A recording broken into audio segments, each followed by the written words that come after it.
concède peut-être un faux pas de trop à domicile. Un match nul au bout d'une défaite de déception.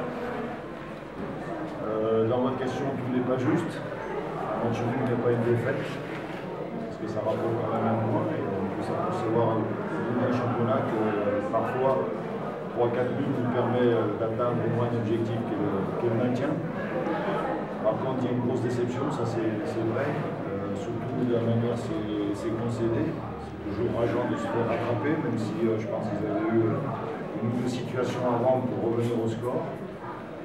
Mais voilà, on a eu un petit peu plus de mal en seconde période, on a bien maîtrisé la première, on s'est créé des situations, on marque sur une belle action collective. Donc c'était très intéressant jusqu'à la mi-temps et après on sait qu'on a souffert devant beaucoup de technicité, mais aussi la vitesse en face de nous.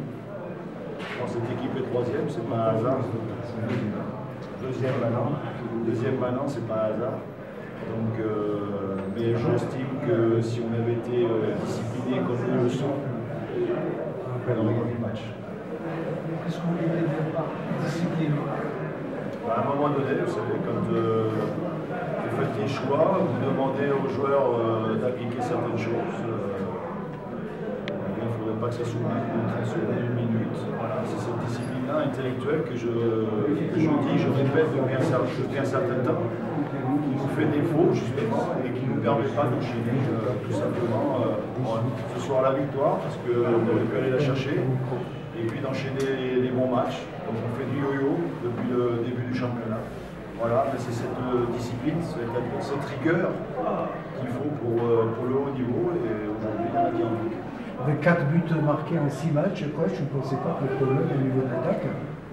Bah, vous savez, de toute façon, on avait débloqué la situation une période en première phase, parce que Momo et Banou marquaient, mais on s'aperçoit toujours qu'on est en grande difficulté parce qu'on n'a que 2 joueurs pour marquer. Voilà, et c'est quand même la différence avec la plupart des autres équipes. Donc rien n'a changé. C'est la grosse déception, là, vous êtes à 3 points du 3e relégable. On l'était avant le match, et c'est ce que j'avais dit aussi en perdant à Réliza. Et quand tout le monde disait, on parlait du podium, moi j'avais dit qu'il faut surtout éviter le podium d'en bas. Donc aujourd'hui, mon discours n'a pas changé. Je sais aussi la valeur du groupe par rapport maintenant à, je sais étalonner par rapport aux équipes adverses, puisque je les connais toutes. Voilà. Si je dis ça, il y a des raisons, et j'aimerais bien sûr me tromper, puis qu'on puisse enchaîner 2 ou 3 victoires et nous libérer complètement. Vous avez essayé de verrouiller en fin de match, vous faites rentrer Patrick Malo et vous sortez Harouche, c'était pas un bon choix, non?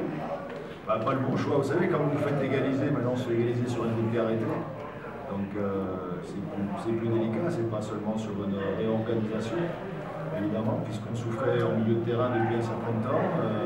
Harouche a manqué beaucoup d'entraînement à une période, donc il était aussi fatigué. Donc à un moment donné, quand on fait les changements, il ne faut pas les faire, et quand on les fait pas, il faut pas les faire. La trêve, 15 jours, comment vous allez gérer ça? C'est toujours compliqué quand il n'y a pas de victoire et que notre situation ne s'est pas améliorée à travers ce match-là. Voilà. Donc on sait, il va falloir bagarrer, être sous tension, sous pression, parce qu'on a un match difficile à Saroua dans 15 jours. Donc on peut être rattrapé par les équipes qui sont encore derrière nous. Deux gros matchs qui vont suivre. Saoura en déplacement, le Mondial à domicile. De toute façon, vous savez, moi, à part, je ne sais pas quelle équipe, sinon c'est que des gros matchs pour nous. On est en bas du classement, donc les équipes sont super.